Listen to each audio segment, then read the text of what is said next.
चलिए, तो question number 1 है, निम्नलिखित में से किस राज्य में राष्ट्रीय उद्यानों की संख्या सर्वाधिक है, सबसे अधिक है? तो पश्चिम बंगाल, असम, केरल। इसका उत्तर हो जाएगा मध्य प्रदेश में राष्ट्रीय उद्यान जो हैं वो सबसे ज़्यादा हैं। तो मध्य प्रदेश में देखिए बांधवगढ़ हो गया, और मंडला प्लांट फॉसिल हो गया, कान्हा हो गया, माधव हो गया, इंदिरा प्रदर्शनी हो गया, इंदिरा प्रदर्शनी पेंच हो गया, पन्ना हो गया, संजय हो गया, सतपुड़ा वन विहार राष्ट्रीय उद्यान। तो सबसे ज़्यादा यहीं पर हैं। बाकी केरल में देखिए, नाम से याद रख लिए, अन्नाईमुडी 16 राष्ट्रीय उद्यान, इराविकुलम राष्ट्रीय उद्यान केरल में अलग से पूछा जाएगा 1 नंबर में, और मथिकेटन 16, पम्बाडुम 16, पेरियार केरला में ही है, साइलेंट वैली राष्ट्रीय उद्यान केरला में ही है, और दिब्रू सैखोवा राष्ट्रीय उद्यान असम में मिलेगा, कांजीरंगा असम में, मानस असम में, नामेरी असम में, मोस्ट इंपॉर्टेंट है नामेरी, बहुत पूछा जाता है। बुक्सा फेवरेट है एग्ज़ाम का, पश्चिम बंगाल में है। गोरुमारा पश्चिम बंगाल में है। नेओरा घाटी राष्ट्रीय उद्यान पश्चिम बंगाल में है। सुंदरबन पश्चिम बंगाल में, मोस्ट इंपॉर्टेंट, बहुत बार रिपीट हुआ है। सिंगालीला पश्चिम बंगाल में, और जल्दापारा भी, ये भी इम्पोर्टेंट है, जल्दापारा ये पश्चिम बंगाल में है। क्वेश्चन नंबर 2 है, निम्नलिखित में से राष्ट्रीय उद्यानों में निम्नलिखित कौन से राष्ट्रीय उद्यान में हंगुल मतलब कश्मीरी स्टैग पाए जाते हैं? किस में पाया जाता है हंगुल? तो ये पाया जाता है डच्चीगम राष्ट्रीय उद्यान में। हंगुल किस में पाया जाता है? डच्चीगम राष्ट्रीय उद्यान में। हेमिस नेशनल पार्क जो है वो जम्मू कश्मीर के पूर्वी लद्दाख में स्थित है। किश्तवाड़ा JNK में, सलीम अली भी जम्मू कश्मीर में ही है। तो डच्चीगम जम्मू कश्मीर में अवस्थित एकमात्र राष्ट्रीय पार्क है जहां कश्मीरी स्टैग मतलब हंगुल पाया जाता है।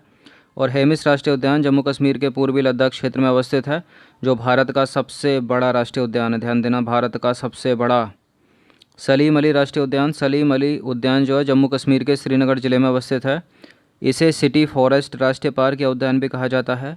यह मोनल पक्षी का आवास क्षेत्र है। तो मोनल पक्षी का आवास क्षेत्र अलग से प्रश्न आता है, तो कौन सा है? सलीम अली राष्ट्रीय उद्यान। कहाँ पर है? जम्मू कश्मीर में। किश्तवाड़ नेशनल पार्क, किश्तवाड़ राष्ट्रीय उद्यान जम्मू कश्मीर के किश्तवाड़ जिले में अवस्थित है। क्वेश्चन नंबर 3 है, निम्न में से कौन सा राष्ट्रीय उद्यान यूनेस्को की जैव मंडल आगार की सूची में सम्मिलित है? बताइए। नोकरेक, डिब्रू सैखोवा, केबुल लमजाओ, या फिर सारे के सारे? तो बताइए, निम्नलिखित में से कौन सा राष्ट्रीय उद्यान यूनेस्को की जैव मंडल आगार सूची में सम्मिलित है? तो यह है नोकरेक रिज राष्ट्रीय उद्यान। तो नोकरेक रिज राष्ट्रीय उद्यान या फिर पार्क मेघालय राज्य के पूर्वी गारो पहाड़ियों पर अवस्थित है। यह मेघालय का जैव विविधता हॉटस्पॉट क्षेत्र है। 1986 में इसे नेशनल पार्क का दर्जा दिया गया तथा 1909 में यूनेस्को द्वारा इस राष्ट्रीय उद्यान को जैव मंडल आगार की सूची में डाल दिया गया।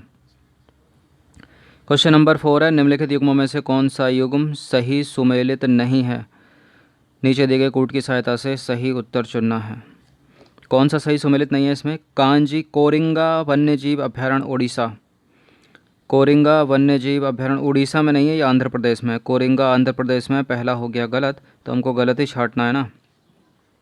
ओखला पक्षी अभ्यारण्य उत्तर प्रदेश में करेक्ट है। और अचानक मार वन्यजीव अभ्यारण्य छत्तीसगढ़ में करेक्ट है। फाकीम वन्यजीव अभ्यारण्य मेघालय में इनकरेक्ट है, ये नागालैंड में। फाकीम कहाँ पर है? नागालैंड में।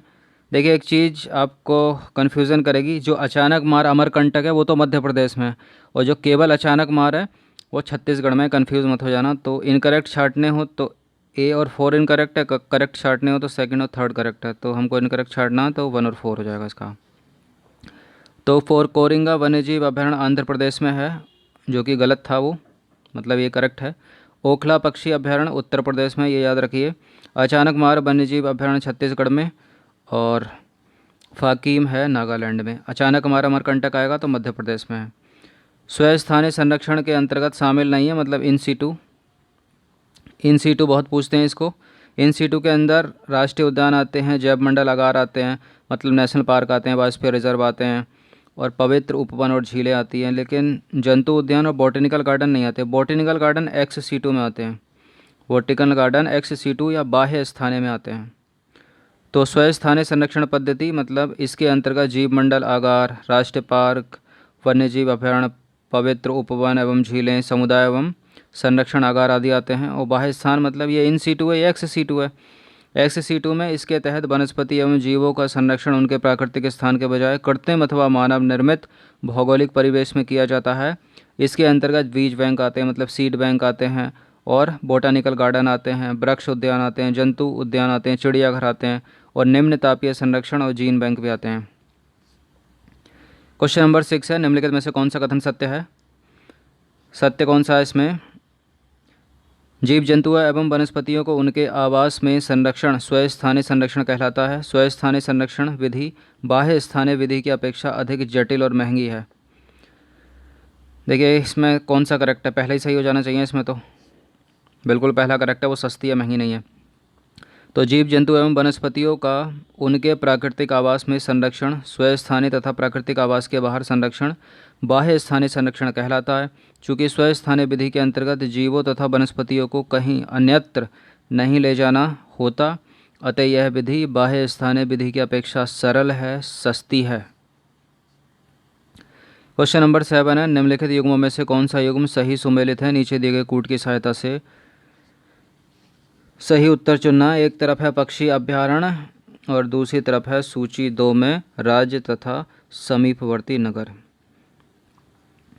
देखिए इनको तो सुमेलित करना है ना, कौन से युग्म सही सुमेलित हैं, इनको तो सुमेलित करना है। तो चिल्का तो उड़ीसा में करेक्ट है, सेकंड वाला करेक्ट है, तो दूसरे का दूसरा किस किस में है? तो ये नहीं हो सकता, ये नहीं हो सकता। आंसर इसका या तो इसमें होगा या इसमें होगा, नीचे वाले में, क्योंकि इसमें बी का बी लिखा है। और बेदाथंगल पक्षी विहार कहाँ पर है? हरियाणा में है। बेदाथंगल हरियाणा में, ए का 3 हो गया। बेदाथंगल सॉरी बेदाथंगल हरियाणा में कैसे हो गया? बेदाथंगल तो तमिलनाडु में है। बेदाथंगल तमिलनाडु कांचीपुरम में, तो ए का 4 हो गया, तो इसका आंसर तो डी हो गया। चिल्का उड़ीसा में हो गया। सुल्तानपुर पक्षी विहार, सुल्तानपुर पक्षी विहार, सुल्तानपुर पक्षी विहार हो गया हरियाणा गुरुग्राम, और घाना पक्षी विहार हो गया भरतपुर राजस्थान। तो ए का 4 हो गया, बी का हो गया 2, ए का 4 हो गया, बी का हो गया 2, सी का हो गया 3 और डी का हो गया 1, तो इसका बी हो गया, ऑप्शन नंबर बी। तो देखिए बेदाथंगल पक्षी विहार तमिलनाडु में कहाँ? कांचीपुरम में है। चिल्का लेक पुरी के पास उड़ीसा में है। सुल्तानपुर पक्षी विहार गुरुग्राम हरियाणा, और घाना पक्षी विहार भरतपुर राजस्थान में। क्वेश्चन नंबर 8 है, निम्नलिखित में से कौन सा एक सबसे बड़ी संसदीय समिति है? तो सबसे बड़ी संसदीय समिति प्राक्कलन समिति है, क्योंकि इसमें 30 सदस्य होते हैं, 30 के 30 लोकसभा से लिए जाते हैं। और यह प्रश्न यूपीएससी सिविल सेवा तक में पूछा जा चुका है। लोक लेखा समिति में 22 सदस्य होते हैं, 15 + 7। लोक लेखा समिति में 22 सदस्य होते हैं, 15 + 7, 15 होते हैं लोकसभा के, 7 होते हैं राज्यसभा के। और सरकारी उपक्रम समिति में भी 22 सदस्य होते हैं, 15 + 7, 15 होते हैं लोकसभा के और 7 होते हैं राज्यसभा के। तो प्राक्कलन समिति, इसमें कुल 30 सदस्य होते हैं जो सभी लोकसभा के सदस्य होते हैं। लोक लेखा समिति में 22 सदस्य होते हैं, लोकसभा के होते हैं 15 और राज्यसभा के होते हैं 7। सरकारी उपक्रम समिति में 22 सदस्य होते हैं, लोकसभा के होते हैं 15, जैसा कि अभी बताया, राज्यसभा के होते हैं 7। याचिका समिति, इसमें लोकसभा समिति में 15 सदस्य और राज्यसभा के 10 सदस्य होते हैं, मतलब 25 होते हैं। तो सबसे ज़्यादा तो 30 ही हो गए ना। लोकसभा और राज्यसभा की समान शक्तियाँ किस क्षेत्र में हैं? नई अखिल भारतीय सेवाएं गठित करने में गलत, केवल राज्यसभा की है इसमें। तो संविधान के संशोधन के विषय में, संविधान संशोधन के विषय में दोनों की समान शक्तियाँ हैं। तो संविधान में संशोधन के लिए संसद के दोनों सदनों की शक्ति समान है। दोनों सदनों द्वारा पारित होने पर संविधान संशोधन माना जाएगा, अन्यथा नहीं। इसलिए इसमें संयुक्त बैठक का प्रावधान भी नहीं होता और इसे भारत का राष्ट्रपति पुनर्विचार के लिए लौटा भी नहीं सकते। अखिल भारतीय सेवाएं उपबंध है अनुच्छेद 312 में, और राष्ट्र हित में राज्य सूची पर विधि बनाने का राज्यसभा का विशेष अधिकार है अनुच्छेद 249 में। अनुदान की मांग पर कटौती केवल लोकसभा ही कर सकती है, ध्यान दीजिएगा। क्वेश्चन नंबर 10 है, निम्नलिखित में से किसके संबंध में संसदीय समिति का गठन नहीं किया गया है? किसके संबंध में संसदीय समिति का गठन नहीं किया गया है? अनुसूचित जाति जनजाति कल्याण के लिए किया गया है, महिला सशक्तिकरण के लिए किया गया है, विशेषाधिकार समिति के लिए किया गया है, लेकिन अल्पसंख्यक के कल्याण के लिए नहीं किया गया है।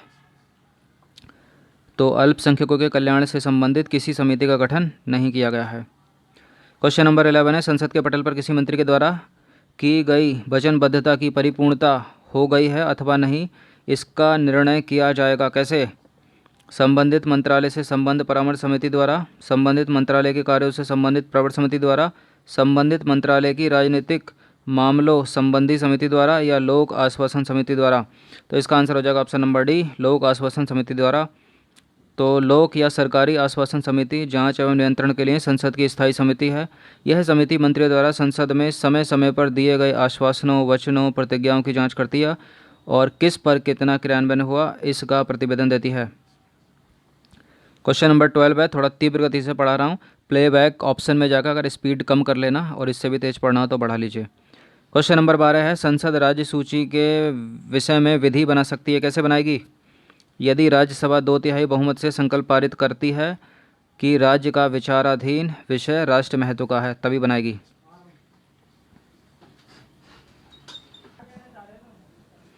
तो देखिए, संविधान के अनुच्छेद 249 के तहत राज्यसभा यदि उपस्थित और मतदान देने वाले सदस्यों में कम से कम 2/3 सदस्यों द्वारा समर्थित संकल्प द्वारा घोषित करती है तो राष्ट्र हित में यह आवश्यक या समीचीन है।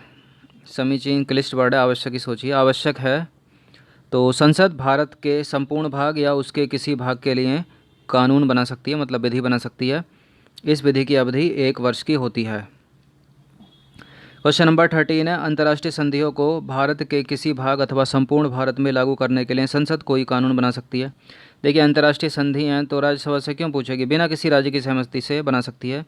यह प्रश्न यूपीएससी सिविल सेवा परीक्षा में पूछा जा चुका है। तो संविधान के अनुच्छेद 253 में यह प्रावधान है कि संसद अंतर्राष्ट्रीय करारों, संधियों, समझौतों को प्रभावी बनाने के लिए भारत के संपूर्ण राज्य क्षेत्र या उसके किसी भाग के लिए कोई भी विधि बना सकती है। क्वेश्चन नंबर 14 है, एक तरफ है पर्वत श्रेणियाँ, दूसरी तरफ हैं दर्रे। बृहद हिमालय में फोटूला दर्रा तो है नहीं, जोजिला है बृहद हिमालय में। तो पीर पंजाल में बनिहाल दर्रा है और जास्कर में फोटूला दर्रा है। तो कोई सुमेलित है क्या? कोई निम्नलिखित में से कौन सा सही सुमेलित नहीं है, मतलब गलत है, सारे के सारे गलत हैं। तो ये हैं पर्वत श्रेणी, ये है दर्रे। जोजिला दर्रा बृहद हिमालय में, बनिहाल दर्रा पीर पंजाल और फोटूला दर्रा है जास्कर में। उल्लेखनीय है कि फोटूला दर्रा लद्दाख श्रेणी में स्थित है। क्वेश्चन नंबर 15 है, निम्नलिखित विशेषताओं पर विचार करना है। यह ऋतु प्रवास करती है, यह खानाबदोश है, यह ग्रीष्म ऋतु में ऊंचाई पर स्थित मैदानों में चले जाते हैं तथा शरद ऋतु में वापस लौट कर आ जाते हैं घाटियों में। तो यह कौन है? इनमें से किसी एक जनजाति की बात हो रही है। इसका आंसर हो जाएगा भोटिया जनजाति। तो उपरोक्त विशेषताएं उत्तराखंड में निवास करने वाली भोटिया जनजाति से संबंधित है। इस जनजाति के लोग ऋतु प्रवास करते हैं तथा खानाबदोश जीवन व्यतीत करते हैं। ये ग्रीष्म ऋतु में ऊंचाई पर स्थित घास के मैदानों मतलब बुग्याल में चले जाते हैं तथा शरद ऋतु में घाटियों में वापस आ जाते हैं। क्वेश्चन नंबर 16 है, निम्नलिखित पर विचार करना है। कामेंग, धनसिरी, सुबनसिरी, इरावदी, बराक है क्या? ये हैं नदियाँ हैं, ये नदियाँ रिवर। तो उपरोक्त में से कौन सी नदियाँ ब्रह्मपुत्र की सहायक नदियाँ हैं? ये इंपॉर्टेंट क्वेश्चन है। तो कामेंग भी है, धनसिरी भी है, सुबनसिरी भी है, इसके अलावा लोहित है। तो इरावदी नहीं है, बराक नहीं है, तो 1 2 3 होगा केवल इसका। तो देखिए, कामेंग, धनसिरी, सुबनसिरी, रियांग, दिवांग, दिहांग, लोहित ब्रह्मपुत्र की प्रमुख सहायक नदियां हैं। ये नदियां 12मासी हैं। क्वेश्चन नंबर 17 है, दिफू दिफू दिफू दिफू या डिफू दर्रा कहाँ पर है? ये अरुणाचल प्रदेश का इंपॉर्टेंट दर्रा है एग्ज़ाम के लिए। तो दिफू दर्रा अरुणाचल प्रदेश का एक दर्रा है। क्वेश्चन नंबर 19 है, निम्नलिखित में से कौन सी विशेषता का संबंध करेवा से? क्या है करेवा? ये कश्मीर घाटी के झील निक्षेप हैं करेवा। तो करेवा कश्मीर घाटी में पाए जाने वाले झील निक्षेप हैं। करेवा से लिग्नाइट कोयले की प्राप्ति होती है। इस क्षेत्र में जाफरान की खेती की जाती है, केसर। क्वेश्चन नंबर 20 है, उत्तरी अमेरिका, नॉर्थ अमेरिका की नदियों में निम्नलिखित में से किस नदी द्रोणी क्षेत्र को कपास की पेटी के नाम से जाना जाता है? थंबनेल का प्रश्न है इंपॉर्टेंट। कपास की पेटी के नाम से जाना जाता है मिसिसिपी। तो मिसिसिपी नदी द्रोणी का दक्षिणी भाग कपास उत्पादन के लिए अनुकूल है, इसलिए इसे कपास की पेटी, कॉटन बेल्ट के नाम से जाना जाता है। कभी कपास की पेटी दे देगा, कभी कॉटन बेल्ट दे देगा। इस तरह के प्रश्न स्टेट पीसीएस परीक्षाओं के फेवरेट इंपॉर्टेंट हैं, बहुत पूछते हैं इनको। तो 20 क्वेश्चन थे, इसको फिर से इसको 16 कर देते हैं कि 16 तक स्कोर आपका होना चाहिए इसमें, तभी तैयारी ठीक ठाक होगी।